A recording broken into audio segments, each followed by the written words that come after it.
in Unit 9, Lesson 3, we are discussing common logarithms and natural logarithms and their graphs. So a lot of things to unfold today. So we're going to start with filling in these definitions. Has an understood base of 10. That is a common logarithm.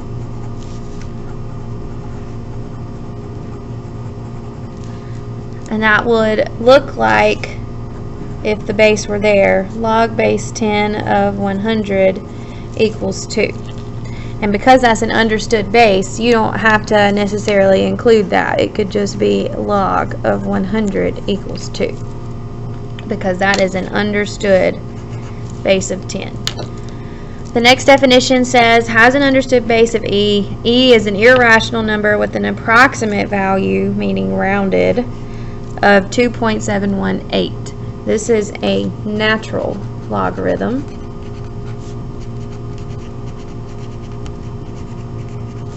And so what that would look like,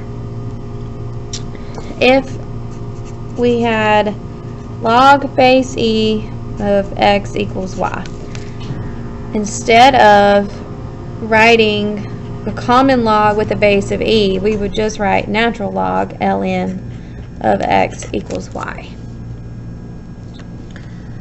Okay, so let's look at some examples.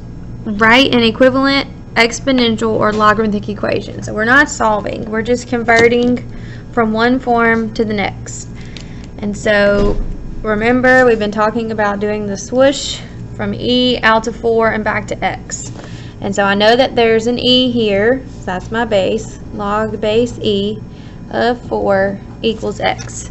And then I know, because of my definition up here, if it has an understood base of e, we're going to write that as natural log of 4 equals x. And that's going to be my final answer for number 1. Number 2, we have a logarithm, and we're converting that logarithm to exponential form. Before I draw the swoosh, because I don't have a base here, I'm going to write it with a base. If it's natural log, it has an understood base of e. So what I want to do now that I have that base of e, I'm going to draw my swoosh from out and back in. So that's going to be e to the 0 power equals 1. And you can know that we did this correctly because anything to the 0 power is equal to 1. Alright, our next set of examples have the directions that say evaluate each logarithm without using a calculator. So we're going to be working these just like we have been. What I'm missing, though, is if I'm going to use my swoosh, I need an equal sign and something on the outside. So since there is no equal sign for any of these and there's nothing on the outside and we don't know what we're solving for, I'm going to go through and write equals x out beside all 4 of these problems so that I can do my swoosh and then solve. Okay, and then also you see here that there's no base on number 3. But we know that if it's log, it has an understood base of 10. And so now I can use my swoosh to solve. So from 10 out to x and back to 100. So 10 to the x power equals 100. 10 to what power is 100? That would be 10 squared equals 100. So x is equal to 2. Okay, then on number 4, again, we don't have a base. So if it's an log, we understand that that is an understood base of 10. So I'm going to write that down. And then I can set up to draw my swoosh. So from 10 to x and back to the fraction. So 10 to the x power equals 1 over 10,000. So then I want to get this 10,000 out of the denominator. To do that, I need to give 10,000 a negative 1 exponent.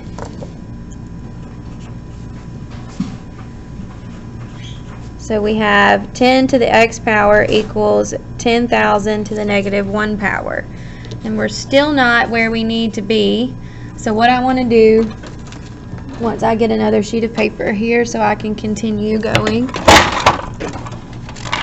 down, is I want to convert 10,000 to a 10. because I know that I can represent that using a smaller base. So 10 to what power is equal to 10,000, and it's still raised to the negative 1 power. So I'm going to use my calculator, and I'm going to say 10 to the third, that's 1,000. Now I'm going to try 10 to the fourth, that's 10,000. So 10 to the fourth power is the same thing as 10,000. And I have power to a power, so we're going to multiply that, and we're going to end up with 10 to the negative 4 power. So now that my bases are the same, we can set our exponents equal to each other, and x will be equal to a negative 4.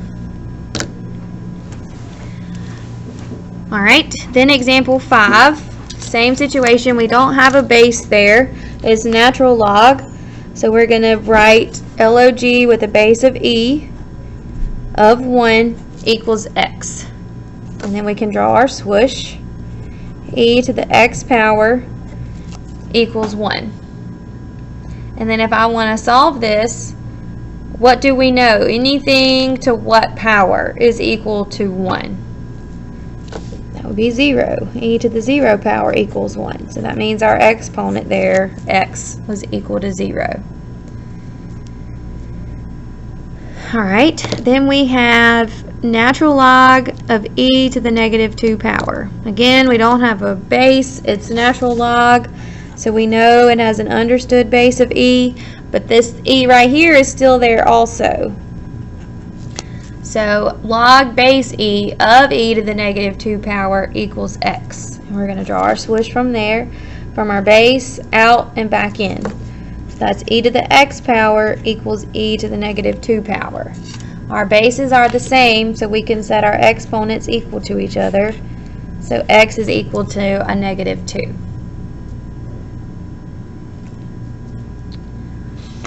Okay, now let's look at number 7. 7, 8, 9, and 10 have directions that say evaluate with a calculator. Round answers to 3 decimal places. So what I want to do is get my calculator out. We're going to type log 286.1 and hit enter. And that gives us, we need 3 decimal places, so 2.45. There's a 6 behind that, but there's a 5 behind that. So I got to round that 6 up to a 7. Then we're going to do log of 0. And that does not exist. Then we have natural log of negative 100. That does not exist. And then we have e to the 1.4 power. So e to the 1.4 power. And that gives us 4.05. There's a 5. Let's see. 0.55 because there's a 1 behind that 5. Alright, then this question here says, based on the answers to questions 8 and 9 above, what do you think the domain of a logarithmic function would be? So it does not exist when our x value is 0, does not exist when our x value is negative. So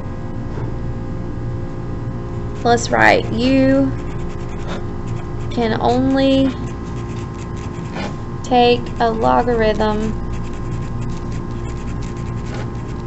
of positive numbers, and they need to be greater than 0.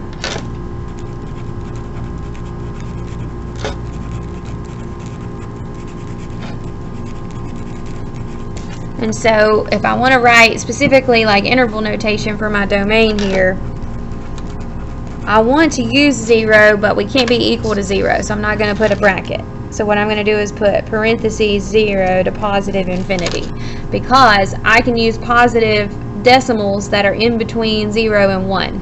So if I put a 1 here with a bracket, that wouldn't include all of the decimals that occur between 0 and 1. We just can't use 0. Alright, now let's flip to the back.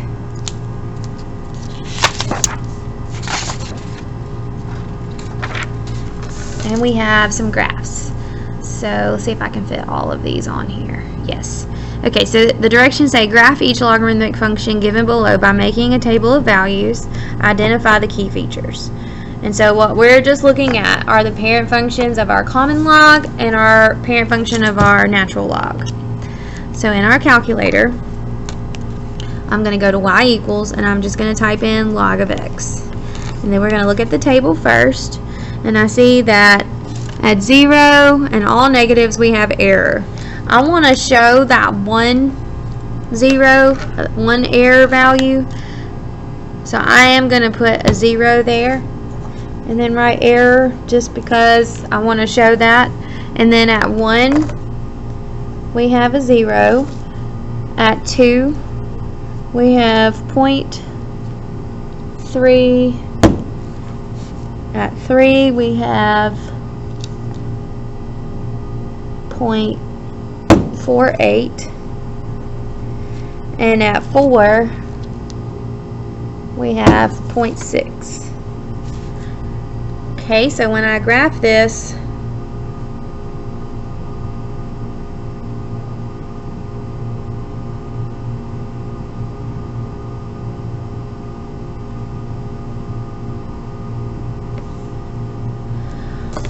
we're going to plot these points. Remember, nothing on 0, 1, 0, 2, 0.3, that may have been a little too high, 3.48, and 4.6. And so it doesn't just start right there. So I know that there is an asymptote here because of the errors that are past that. So I want to show that, and then when I graph this, I'm going to graph it this way so we show that it continues down. Alright, so then we're going to answer some questions about its key features. X-intercept is 1, 0. Y-intercept does not exist. Our domain for this we already answered is 0 to positive infinity with the parenthesis around it. Range, see, this is why this was important for me to draw this. The y values can be negative. It's just the x values cannot be. So this is from negative infinity to positive infinity. And see, if I had just left that first point right there, that to me and physically would show an incorrect graph, because that would say that nothing goes past this x-axis, meaning that none of our y values could be negative, and that's not correct. Alright, then our end behavior. So we're going to talk about the left side and the right side. I'm going to talk about the right side first, just because it's easier to talk about. So as x approaches positive infinity, y is also approaching positive infinity. As x approaches 0, because we're going to approach 0, but we're not going to equal 0, y is approaching negative infinity. And then the asymptote here is going to be x equals 0. It's x equals because it's a vertical line up and down. Alright, now let's look at natural log. So we're going to use our calculator, go to y equals natural log x. Now let's look at the table first. We still have 0 error, so I'm going to show that.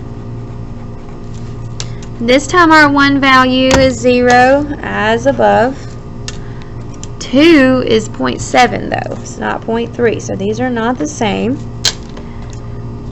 3 is 1.1, and 4 is 1.4. So I'm going to draw an asymptote, just like we did previously on x equals 0, because we have an error there. And then I'm going to plot these points. 1, 0, 2, 0.7, 3, 1.1, and 4, 1.4. So I'm going to draw it off this way and to negative infinity.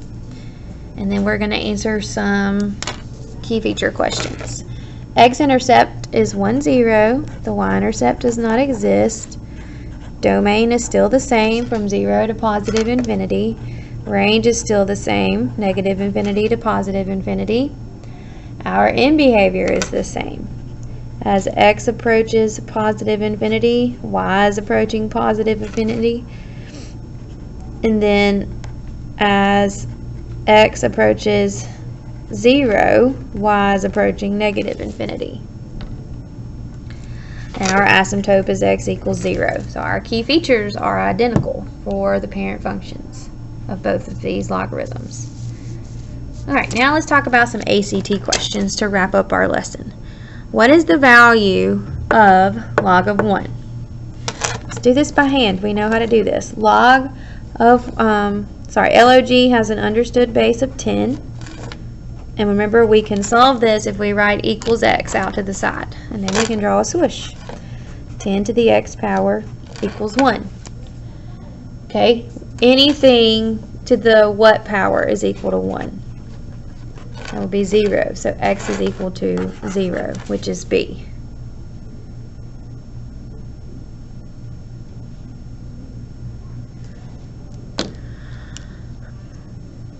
All right.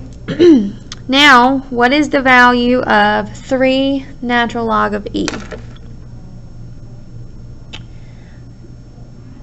So this has a power property that we haven't discussed, I don't think. Maybe we have discussed it. Yes, we have, sorry.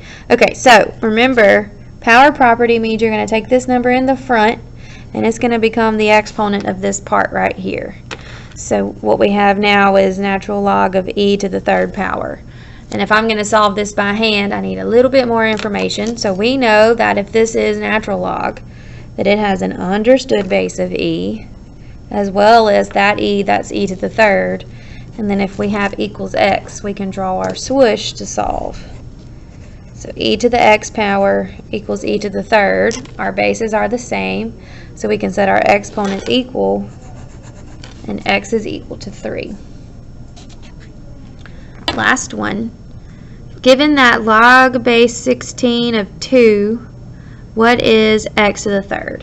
All right, so we need to solve this first. Log base 16 of 2 equals x. And then I'm going to draw the swoosh. 16 to the x power equals 2. All right, on this one, I can't solve for x until I can get my bases to be the same. And I can represent 16 using a base of 2. So 2 to the 4th is the same thing as 16. I still include my x in the exponent. And then I know that 2 on this side has an understood exponent of 1. When you have power to a power, you multiply. So that's 2 to the 4x power equals 2 to the 1st. Now that my bases are the same, we can set our exponents equal to each other. So if 4x is equal to 1, then x equals 1/4. All right, now back to our question. We have x now. I'm going to give it a little circle, and then I'm going to show that x to the 3rd power will be 1/4 raised to the 3rd, which equals 1 over 64, which is e. All right, if you have any questions, let me know.